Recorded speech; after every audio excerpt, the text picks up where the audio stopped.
Swiss German Storytime mit dem Thomas. Die Schatzinsel. Kapitel 14. Der erste Schlag.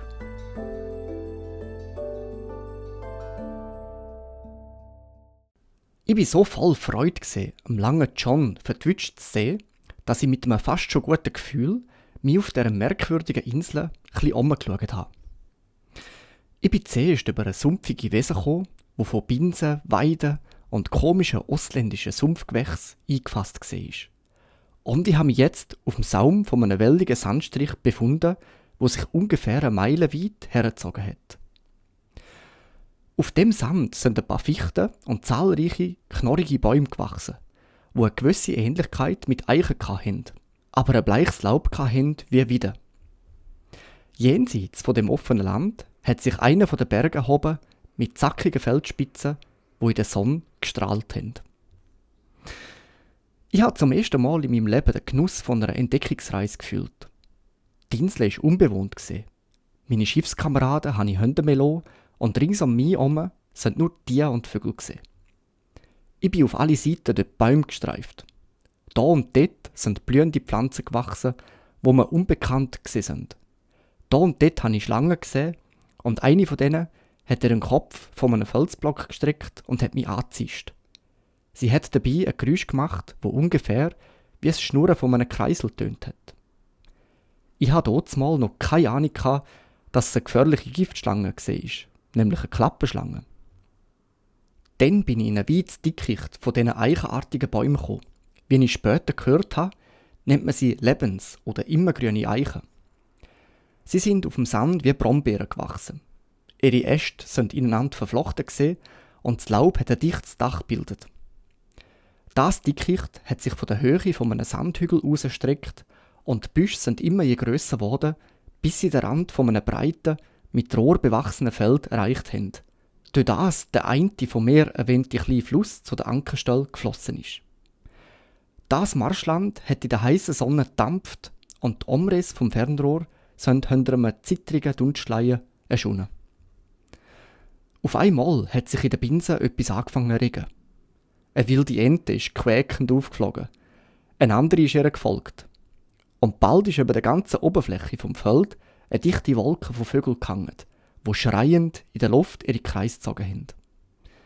Ich habe sofort angenommen, dass einige von meinen Schiffskameraden sich am Rand vom Feld genöchert haben.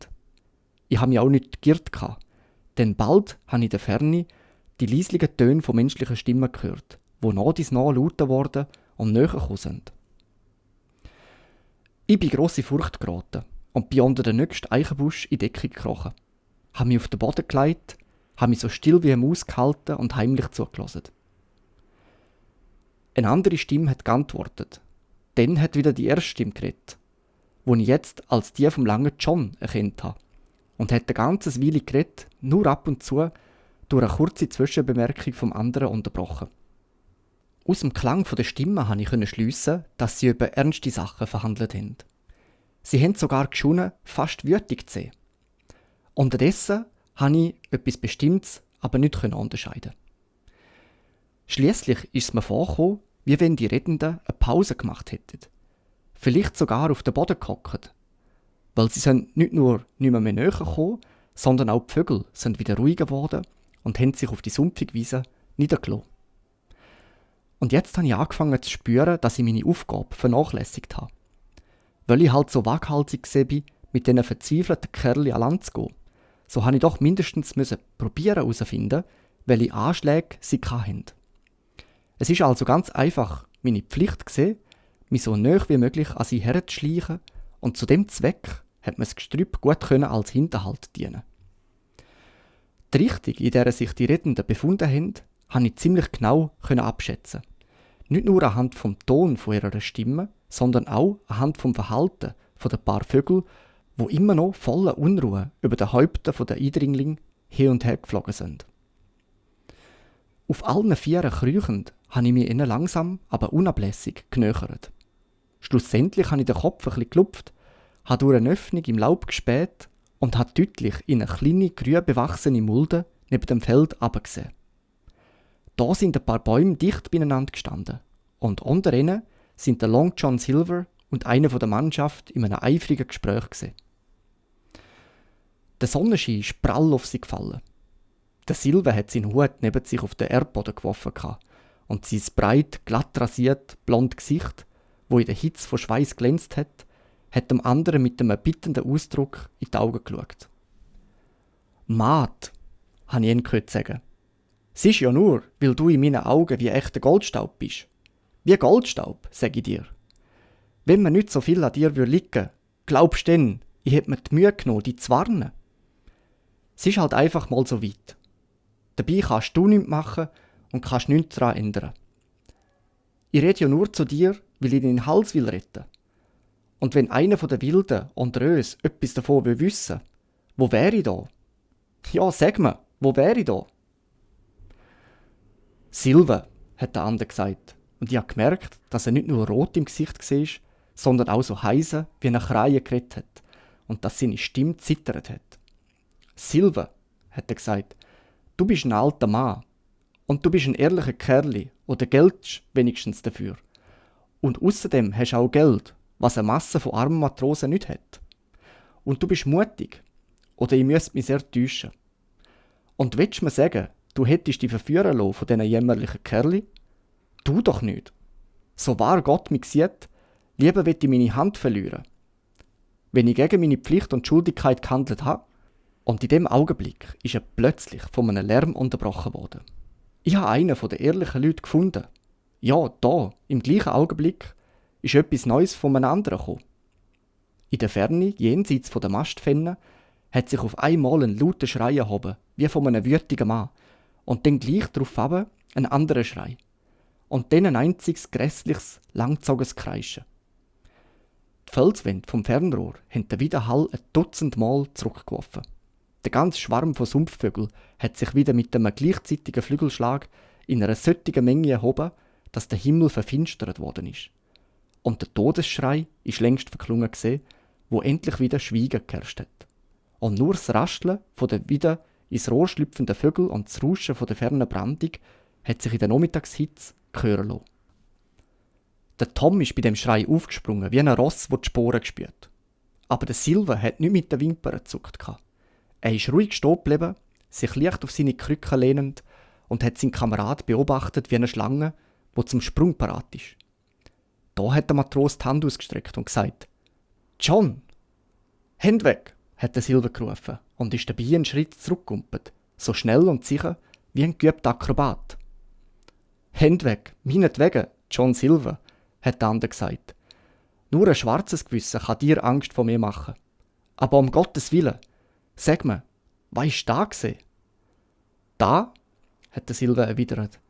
Er hat dabei gelächelt, aber mit einem ganz besonderen, listigen Ausdruck. Seine Augen haben in dem grossen Gesicht so klein ausgesehen wie ein Nadelköpf, aber sie haben gefunkelt wie Glasscherben. «Da?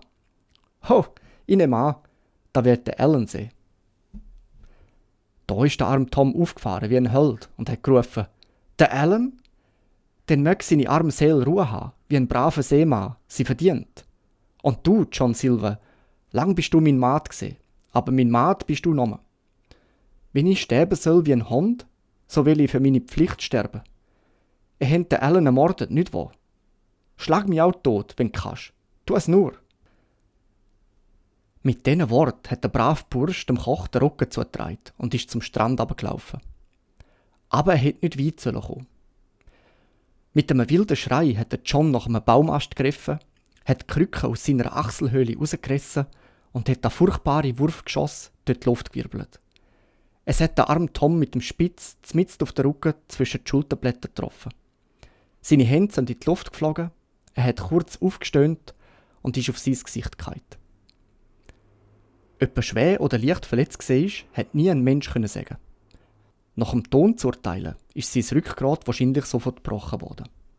Jedenfalls hat er keine Zeit gehabt, zur Besinnung zu kommen. Schnell wie ein Aff, auch ohne seine Krücke, ist der Silve im nächsten Augenblick über ihm gesehen und hat zweimal sein Messer bis ans Heft in den wehrlosen Leib gestoßen. Ich konnte ihn von meinem Versteck aus laut keuchen hören, während er zugestoßen hat. Ich weiss nicht so recht, was eigentlich Ohnmacht ist, aber da weiss ich. Für den nächsten kurzen Augenblick ist die ganze Welt um mich herum wie in einem wirbelnden Nebel geschwunden. Der Silver und die Vögel und der hohe Fernrohrberg sind von meinen Augen rundum gegangen. Kopf über, Kopf unten. Und in meinen Ohren ist es gesehen, wie wenn unzählige Glocken geläutet und ferne Stimmen gerufen hätten. Als ich wieder zusammengekommen bin, hat sich das Scheusal aufgerafft und ist aufrecht gestanden, Krücke unter dem Arm und der Hut auf dem Kopf. Unmittelbar vor ihm ist der Tom bewegungslos im Gräs gelegen. Aber der Mörder hat sich nicht im geringsten um ihn gekümmert, sondern hat sein blutige Messer gereinigt, indem er es mit einem Grasbüschel abgewischt hat. Sonst war alles unverändert. Die Sonne hat noch immer erbarmungslos heiß aufs dampfende Feld und den hohen Gipfel vom Berg geschonen, und ich konnte kaum glauben, dass da unmittelbar vor meinen Augen wirklich ein Mord passiert ist, dass ein Menschenleben grausam zu Ende gebracht worden ist.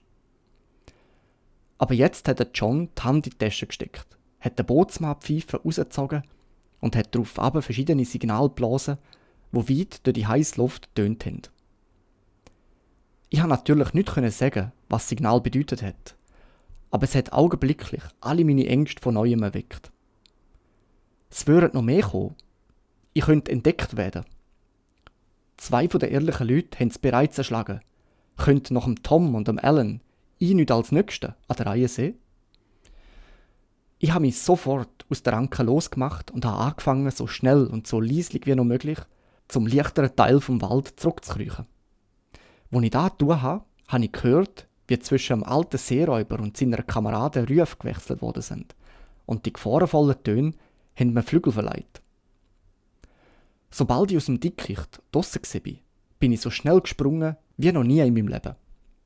In welche Richtung ich gesprungen bin, darum habe ich mich wenig bekümmert, solange ich mich nur von den Mördern entfernt habe.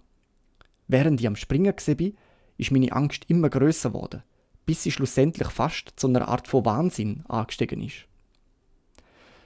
Hätte ein Mensch so regungslos verloren sehen wie ich? Wie habe ich es wagen, nach dem Abführen vom Kanonenschuss zu dem Boot runterzugehen und die Teufel, von denen ihre Hände noch vom Blut von ihren Opfern geraucht haben? Will nicht der Erste, der mich sehen will, mir den Hals umdrehen wie einem Krammetsvogel? Will nicht meine Abwesenheit an und für sich schon in einem Beweis sehen, dass ich Angst habe, also irgendetwas wissen müsste? Ich habe gedacht, es ist alles aus. Leb wohl, Hispaniola, lebt wohl, Squire, Doktor und Kapitän. Ich hatte keine andere Aussichten mehr, als entweder zu verhungern oder von den Händen der Meuterer zu sterben. Während mir alle die Gedanken durch den Kopf gegangen sind, bin ich, wie gesagt, immer weiter gesprungen. So bin ich, ohne zu wissen wie, nahe an den Fuß vom niedrigen Berg mit den beiden Gipfeln gekommen und damit in einen Teil der Insel, wo die Lebenszeichen weiter auseinandergestanden sind und an Wuchs und Grösse mehr wie Waldbäume ausgesehen haben. Zwischen ihnen sind einzelne Fichten gewachsen, wo vielleicht 50 Fuß, vielleicht sogar 70 hoch sind. Auch die Luft war frischer als Donner bei der Sumpfwiese. Und da hat mir ein neuer Schreck plötzlich stillstehen lassen und das Herz hat mir geklopft.